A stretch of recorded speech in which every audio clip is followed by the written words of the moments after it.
আসসালামু আলাইকুম ওরহমতুল্লাহি বরকাতু। প্রিয় দিনদার ইমানদার পরহেজগার মুত্তাকি মমিন মুসলমান ভাই ও বোনেরা, আরশের মালিক মহান আল্লাহ, মহান রব আপনাকে অত্যন্ত ভালোবাসেন, আপনাকে ক্ষমা করতে চান, আপনাকে জান্নাত দিতে চান, আপনার জীবনটাকে সুখের করে দিতে চান। তবে এই জিনিসগুলো আপনাকে আল্লাহ তাআলা এমনিতেই দিয়ে দিবেন না। আল্লাহ তাআলাকে দেখাতে হবে যে আপনি এগুলো আল্লাহ তাআলার থেকে চান বা আপনি এগুলো পাওয়ার জন্য চেষ্টা করতেছেন। যদি ন্যূনতম চেষ্টাও আপনার মধ্যে পাওয়া যায় তো আপনি অবশ্যই সফল হবেন, আপনি অবশ্যই কামিয়াব হাসিল করতে পারবেন, আপনি অবশ্যই নাজাত পেতে পারবেন। আমি আপনাকে কিছু হাদিস বলবো, কিছু আমলের কথা বলবো।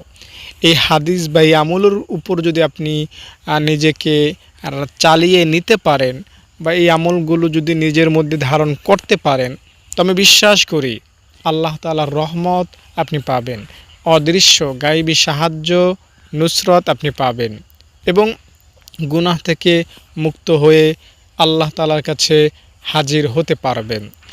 দর্শক, হুজুর সাল্লাল্লাহু আলাইহি সাল্লাম বলেছেন যে সমস্ত লোক আল্লাহর জিকিরের জন্য একত্রিত হয় এবং আল্লাহ তাআলার সন্তুষ্টই তাহাদের একমাত্র উদ্দেশ্য হয়, তো আল্লাহ তাআলা তাদেরকে ক্ষমা করার জন্য আসমান থেকে একজন ফেরেশতা ঘোষক হিসাবে প্রেরণ করেন। ওই ফেরেশতা বলে যে আল্লাহ তাআলা তোমাদের গুনাহসমূহ মাফ করে দিয়েছেন এবং তোমাদের গুনাহসমূহ নেকি দ্বারা বদলাইয়া দিয়েছেন।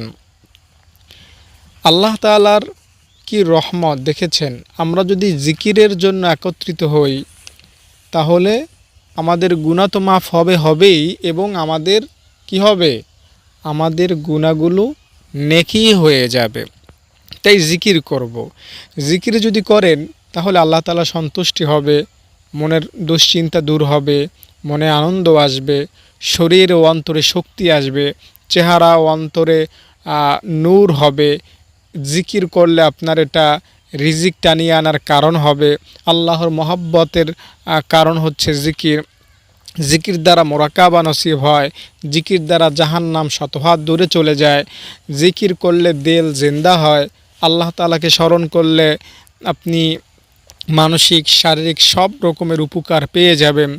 এছাড়াও আপনার যেই চাওয়া পাওয়া, আশা আকাঙ্ক্ষা, তামান্না, স্বপ্ন, ইচ্ছা সব কিছু জিকির করলে আল্লাহ তাআলা পূরণ করে দিবেন।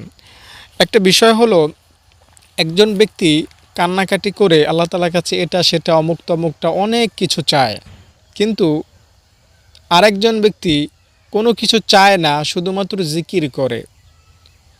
তাহলে হাদিসের মধ্যে আল্লাহ তাআলা বলে রেখেছেন যে ব্যক্তি আমার কাছে সবসময় চায় আর যে ব্যক্তি আমার কাছে সবসময় জিকির করে, এই দুই ব্যক্তির মধ্যে যে জিকির করে সবসময় তার ব্যাপারে আল্লাহ তাআলা বেশি খুশি।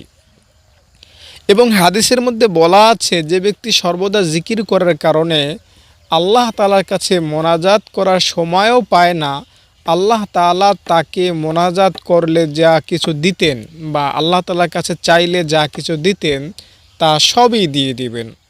তার মানে আমি যদি আপনাকে সহজ করে বলি, পৃথিবীর 200 কোটি মুসলিম মোনাজাত ধরে এটা সেটা অমুক তমুক অনেক কিছু চাইল, আর আপনি বিপরীতে শুধুমাত্র কি করলেন আল্লাহ তাআলা জিকির করলেন। তাহলে 200 কোটি মুসলমানকে আল্লাহ তাআলা যা যা দিবেন তা কেমন যেন আপনাকে টোটালি সব একাই দিয়ে দিবেন।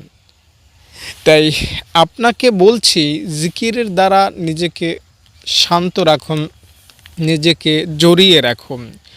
জিকির এমন একটা ঔষধ যেটা সেবন করলে শরীর থেকে সকল প্রকার দুর্বলতা দূর হবে এবং গুনাহের আমলনামা থেকে গুনাহ সম্পূর্ণরূপে চলে যাবে এবং নেকির আমলনামায় নেকির বন্যা বয়ে যাবে। জিকির করুন। একটা জিকির আপনার সাথে শেয়ার করি। নবীজি সাল্লাল্লাহু আলাইহি সাল্লাম একদিন ফজরের নামাজের সময় ঘর থেকে বের হচ্ছেন, এমন সময় তার বিবি হযরত জুয়াইরিয়া রাদিয়াল্লাহু তাআলা আনহা জায়নামাজে বসা আছেন, দেখতেছেন তিনি আমল করতেছেন। তো এটা দেখে তিনি ফজরের নামাজের জন্য বের হয়ে গেলেন। কে? নবী মুহাম্মদ সাল্লাল্লাহু আলাইহি ওয়াসাল্লাম। তো নবীজি সাল্লাল্লাহু আলাইহি সাল্লাম এটা দেখে যখন তাকে কথা নবীজি সাল্লাল্লাহু আলাইহি সাল্লাম যখন এটা দেখে নামাজ পড়তে গেলেন, নামাজ শেষ করে নবীজি বের হলেন ঘরের উদ্দেশ্যে অনেক সময় পর। তখন সময় 9টা-10টা বেজে গেছে, সকল চাষতের সময়। নবীজি এই সময় ঘরে ফিরলেন।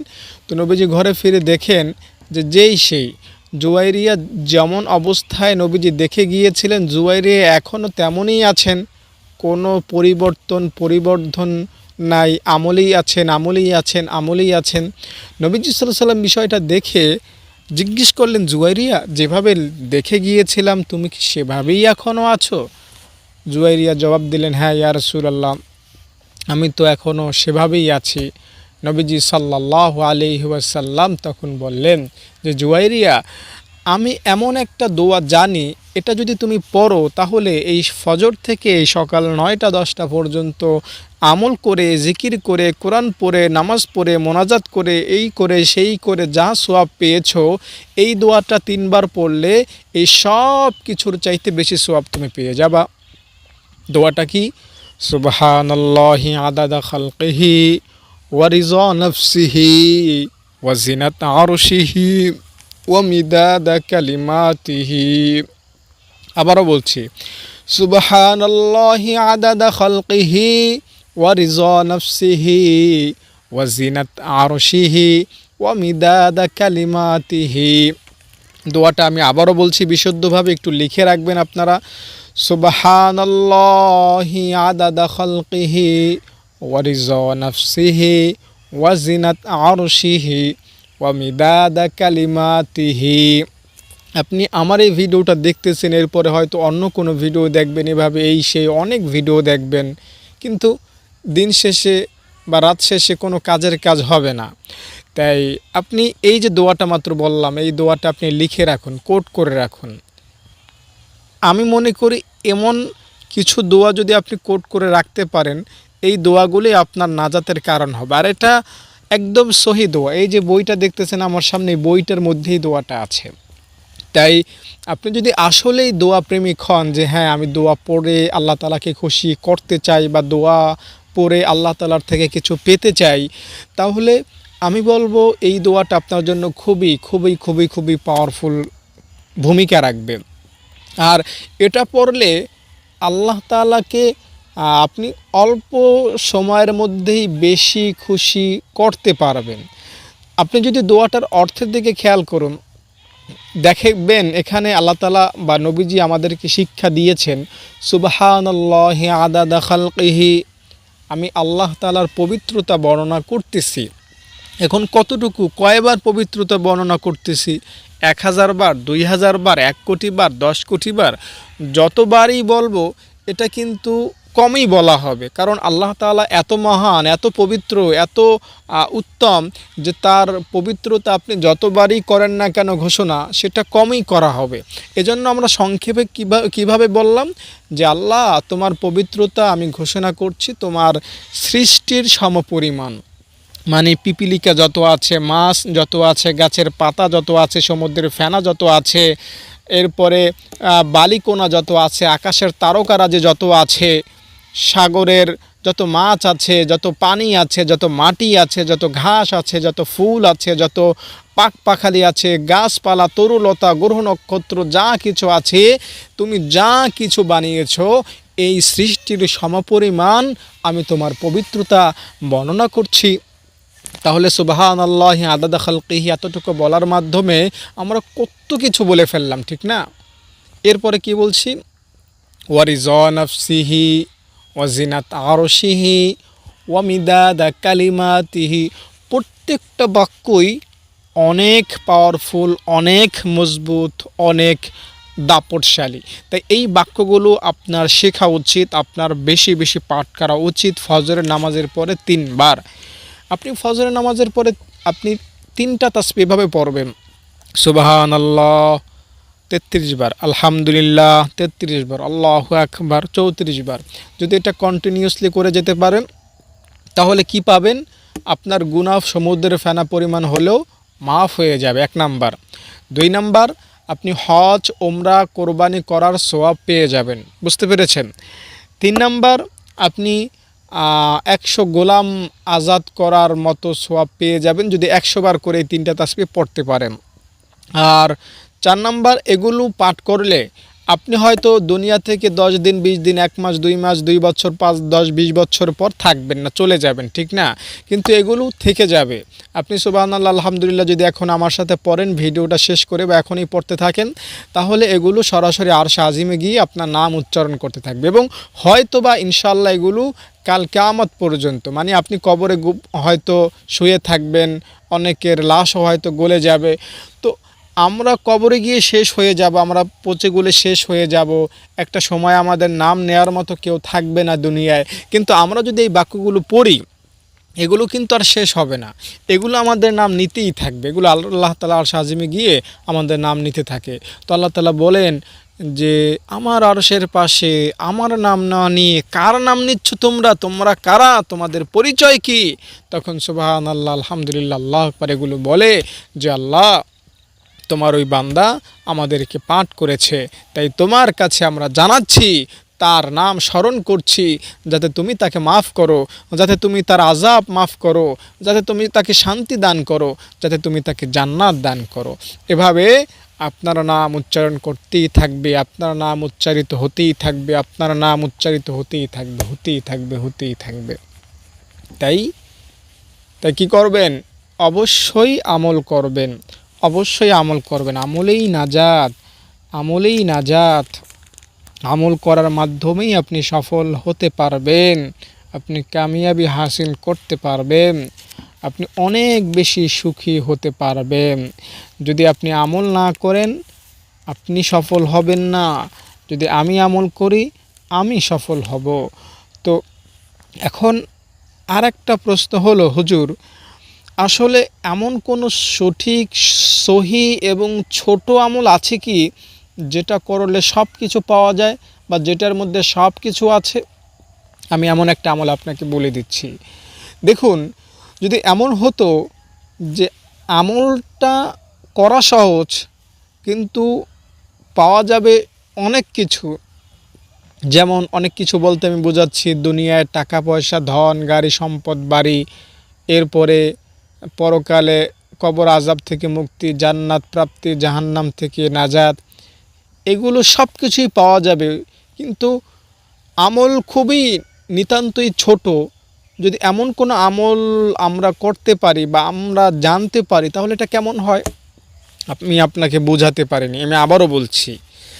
আমল খুবই ছোট, একদম ছোট বলতে ছোট আমল, কিন্তু ফজিলতে বা উপকারে সব কিছুতে ভরপুর।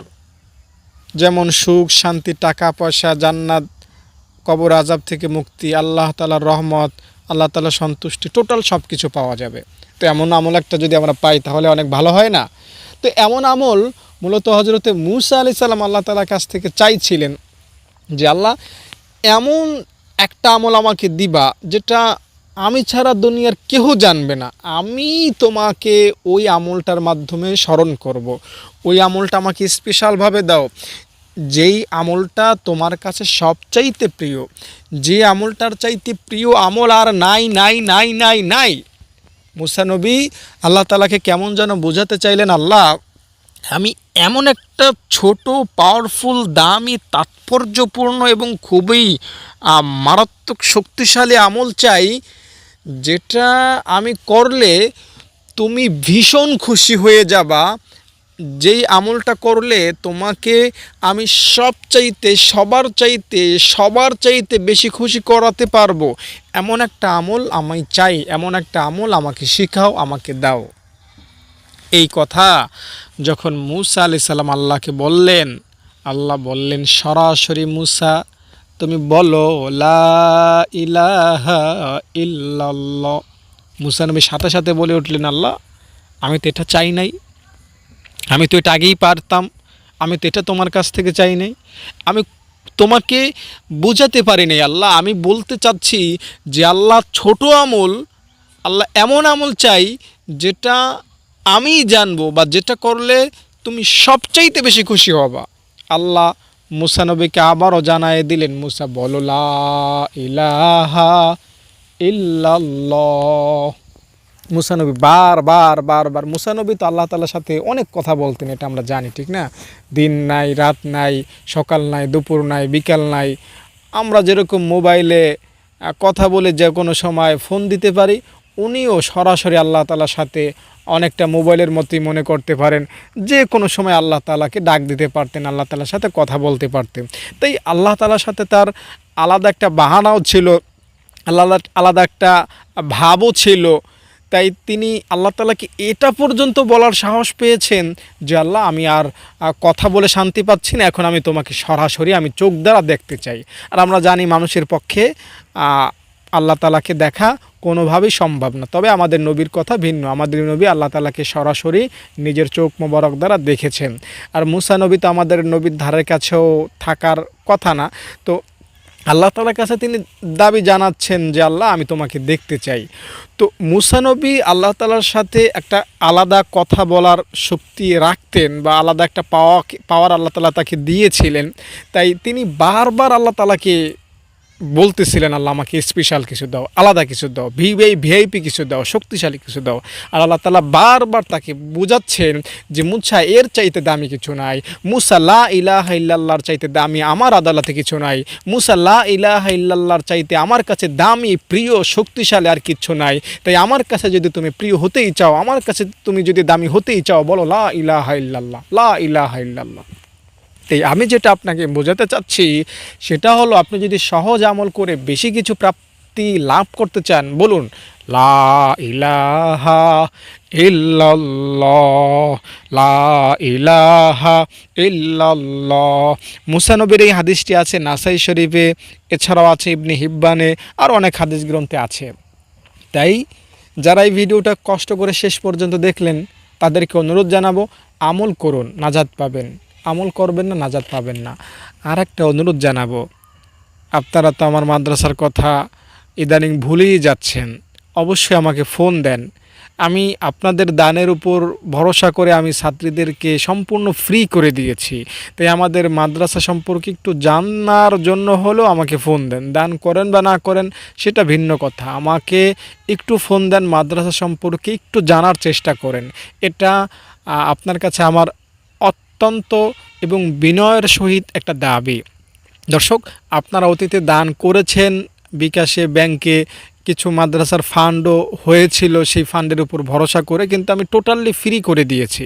কিন্তু ইদানিং আমি দেখতে পাচ্ছি আপনাদের দান একেবারেই না আসার মতোই। তো ফান্ড যদি শেষ হয়ে যায়, আমি ছাত্রীদেরকে কিভাবে আবার পড়াশোনায় রাখবো বলেন? আমার তো বাপদাদার অনেক সম্পত্তি নেই। তো আমি আর একটা বিষয় হলো, বাজার থেকে, রাস্তা থেকে, কোনো থেকে কালেকশনও করি না, এবং ছাত্রীদের থেকে তো আমি কোনো প্রকারে কোনো বাহানায় টাকা নেইও না।